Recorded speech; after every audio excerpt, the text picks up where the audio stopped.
Welcome to this CipherVibe Cloud Security Guide. Today we will make how to secure Azure Cloud, step-by-step security guide for 2026, practical, prioritized, and connected to how real Azure environments are operated. Securing Azure is not one portal setting, one firewall rule, or one defender recommendation. It is an operating model that joins tenant design, management groups, subscriptions, Entra ID, RBAC, Azure Policy, network boundaries, centralized logs, Defender for Cloud, Sentinel, data protection, workload hardening, and incident response.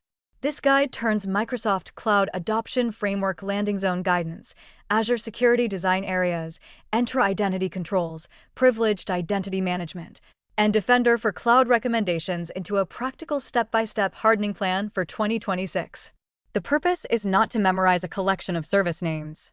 It is to build a mental model you can apply when accounts, teams, workloads, and threats change.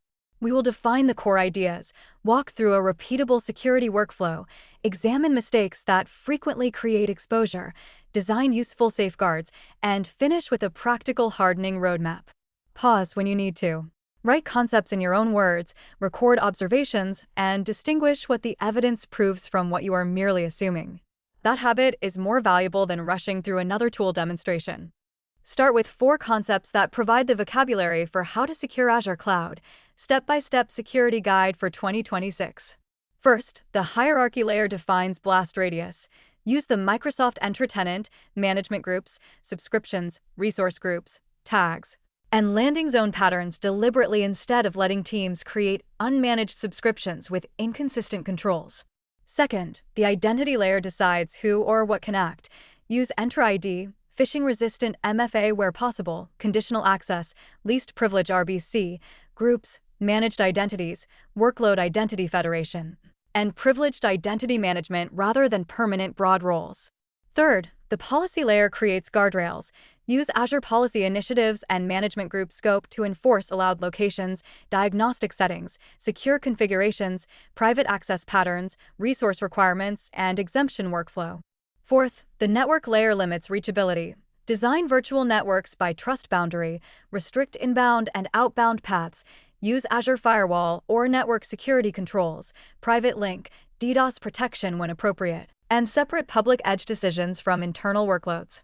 Fifth, the telemetry layer preserves evidence. Centralize activity logs, resource diagnostic logs, Entra logs, Defender alerts, workload logs, and network signals into log analytics, Microsoft Sentinel, or an approved CM with protected retention. Sixth, the response layer assumes something will eventually fail. Prepare playbooks for privileged identity compromise, exposed storage, public endpoints, leaked secrets, suspicious sign-ins, ransomware paths, subscription isolation, key rotation, and recovery. Do not study these as isolated definitions.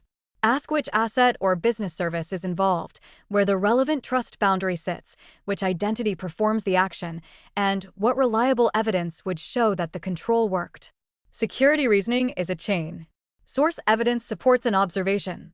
The observation supports a conclusion. The conclusion informs a proportionate decision. The decision has an owner, an expected result, and a way to verify it. When any link is missing, say so. A professional explanation can include uncertainty without becoming vague. For example, a network record may prove that 2 addresses communicated, but it may not prove which human initiated the action or whether the content was malicious.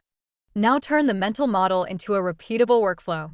First, create or review the Azure landing zone first. Define the tenant, management group hierarchy, subscription vending process, naming standards, tags, billing ownership, environments, platform subscriptions, and shared connectivity model before sensitive workloads deploy.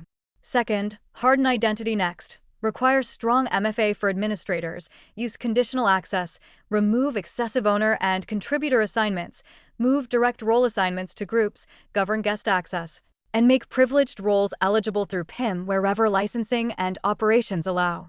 Third, apply governance guardrails. Deploy Azure Policy initiatives at management group scope, require diagnostic settings, constrain locations, control public network access, enforce tagging, standardize encryption expectations, and review exemptions as risk decisions.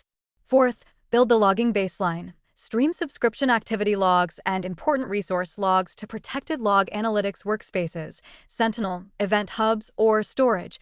Monitor changes to policies, role assignments, diagnostic settings, key vault, networking, and security tooling. Fifth, enable managed posture and threat detection. Use Microsoft Defender for Cloud, review secure score and recommendations, enable relevant Defender plans for critical workloads, and route high-risk alerts and recommendations to accountable owners. Sixth, reduce exposure and protect data. Lock down storage accounts, SQL, Key Vault, App Service, Kubernetes, virtual machines, public IPs, inbound rules, secrets, backups, and private endpoints so sensitive data and management surfaces are not casually internet reachable. Point 7. Practice response. Define severity levels, preserve evidence, disable compromised credentials, revoke sessions, rotate secrets and keys, isolate subscriptions or networks, restore from tested backups, and document verified closure. Before acting, define the objective, scope, owner, and success condition. Collect the smallest amount of trustworthy evidence needed to understand the situation. Preserve timestamps and sources so another person can follow your reasoning. Priorities should be explainable. Consider exposure, identity and privilege, sensitive data, business importance, exploit conditions, existing safeguards, reversibility, and confidence. A dramatic label should never replace that analysis. The workflow does not end when a command succeeds, a ticket closes, or a dashboard turns green. Verify the new state with fresh evidence. Check for recurrence and for side effects introduced by the change. This disciplined loop, observe, interpret, decide, act, verify, and learn appears in every cybersecurity specialty.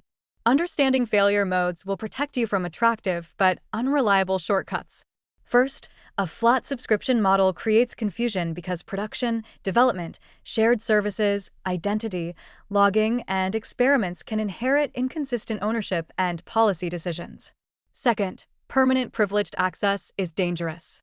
Standing owner, contributor, user access administrator, global administrator, and security administrator roles create large blast radius when accounts or sessions are compromised. Third, conditional access gaps create identity bypass paths. Break glass accounts, service principals, legacy protocols, guest users, device state, and excluded users need intentional design and monitoring.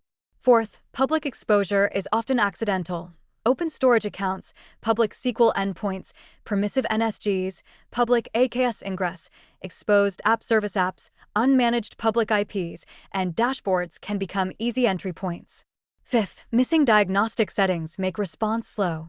If activity logs, Entra sign-in logs, key vault logs, network logs, Defender alerts, and workload telemetry are incomplete or mutable, responders cannot reconstruct what happened.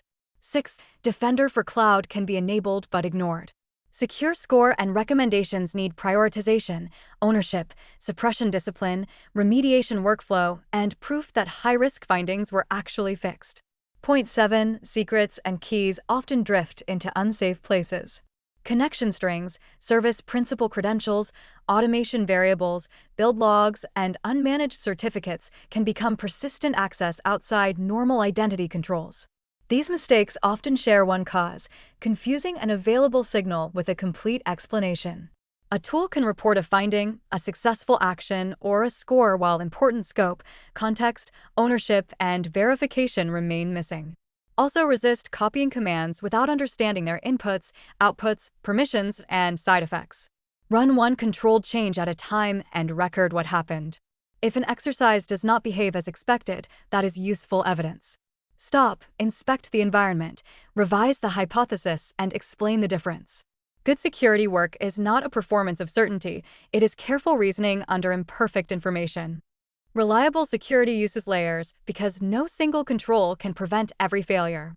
First, use Azure landing zones with management groups, platform and application subscriptions, controlled subscription vending, consistent tags, standard policies, centralized connectivity, logging, and security operations.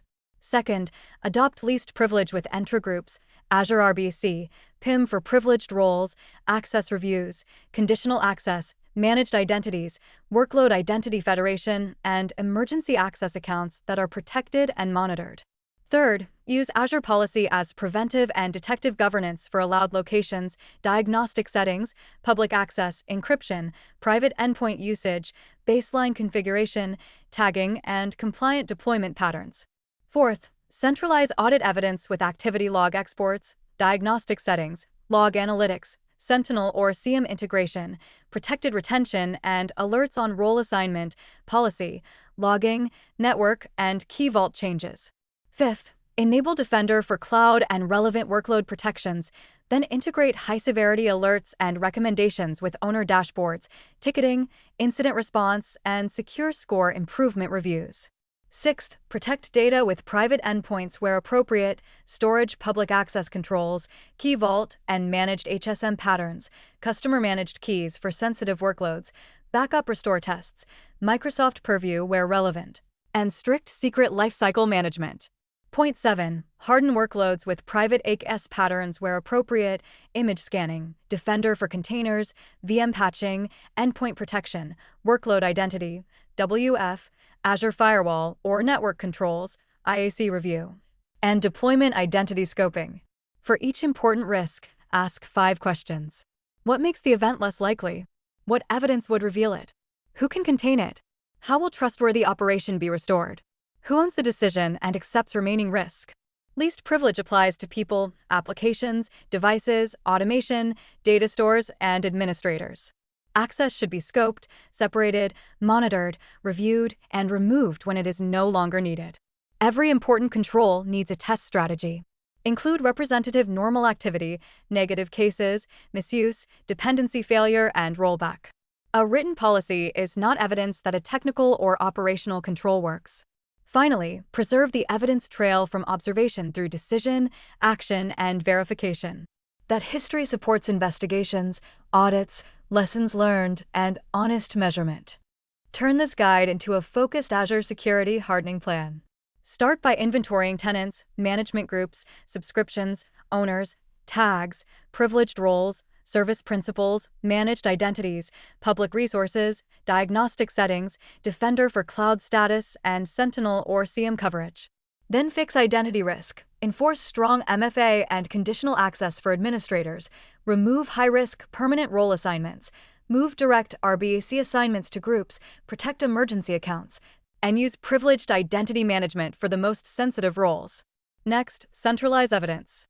Export activity logs, require diagnostic settings, protect log analytics workspaces, verify critical events arrive in Sentinel or the CM, and alert on role assignment, policy, logging, network, and key vault changes. After the evidence layer works, close high-risk public exposure in storage, SQL, app service, AKS, virtual machines, public IPs, network security groups, load balancers, and dashboards. Finally, protect sensitive data with key vault, managed identities, private endpoints, encryption decisions, restore tests, access reviews, and secret rotation. Measure progress with percentage of subscriptions covered by central activity log export, number of permanent privileged role assignments, critical Defender for cloud recommendations by owner, public exposure count by subscription, conditional access coverage for administrators, key vault secret age and rotation exceptions, backup restore success rate for critical workloads. Each metric needs an owner, a reliable source, and a review schedule. The strongest Azure environments are secured by an operating rhythm, clean hierarchy, least privilege, conditional access, just-in-time privileged access, Azure Policy guardrails, centralized evidence, continuous detection, protected data, tested recovery, and rehearsed response. For chapter markers and primary Microsoft links, open the description. For more evidence-based cybersecurity research, visit CipherVibe.com and subscribe to CipherVibe. Copyright 2026 CipherVibe. All rights reserved. This briefing is general education. Validate controls with authorized administrators in your own Azure environment.